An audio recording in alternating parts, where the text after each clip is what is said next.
Zubimendi ouvre la porte, le joueur de la Real Sociedad, et pour cause, Xabi Alonso, ancien entraîneur de la Real Sociedad, Xabi Alonso, ancien joueur de la Real Sociedad. La liaison avec le club est faite, connexion, feeling avec Zubimendi qui pourrait donc filer au Real Madrid. Ça serait une sensation dans ce mercato d'été. Carreras, vous savez, le latéral espagnol à Benfica, lui devrait également arriver, mais après la Coupe du Monde des clubs, tout semble OK avec la clause de libération, mais Benfica voulait absolument le garder pour la compétition mondiale. Regardez les colonnes du Correio d'Amania. Il file aux États-Unis, mais il a la tête du côté du Real Madrid. Même son de cloche dans les colonnes de AS pour Xabi Alonso qui compte sur lui. Grosse concurrence pour le Français Ferland Mendy et Fran Garcia qui est sur les tablettes de nombreux clubs, notamment du côté de l'Espagne. Game of Thrones du côté du Barça, bien évidemment.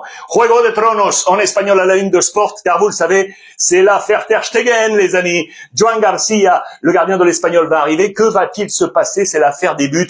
Maxime attention du côté du FC Barcelone, que le bal commence. Regardez dans les buts, dans les pages intérieures du quotidien Sport, vous le savez que Hansi Flick, ça y est, a discuté avec Ter Stegen. Va-t-il lui expliquer qu'il doit maintenant prendre un nouveau rôle de numéro 2, lui qui est devenu numéro 1 de la Nationalmannschaft avec Nagelsmann qui appelle au dialogue du côté du FC Barcelone. Le directeur sportif Deco, lui, fait tout pour faire venir Joan Garcia. Je vous rappelle que l'Espagnol veut la totalité de la clause. Maintenant, pas de palier, pas de levier ou quoi que ce soit. On veut absolument tout aujourd'hui. Et le Barça qui a tout intérêt également à laisser partir, vendre Ter Stegen parce qu'on économiserait 42 millions d'euros en salaire qui lui reste jusqu'en 2028 à Ter Stegen. Ça, c'est ultra important, vous le savez, pour le Barça qui va déjà économiser plus de 30 millions d'euros qu'il aurait dû verser de salaire à Clément Lenglet. Ça y est, rupture de contrat avec le FC Barcelone, ce qui lui a permis de s'engager jusqu'en 2028 avec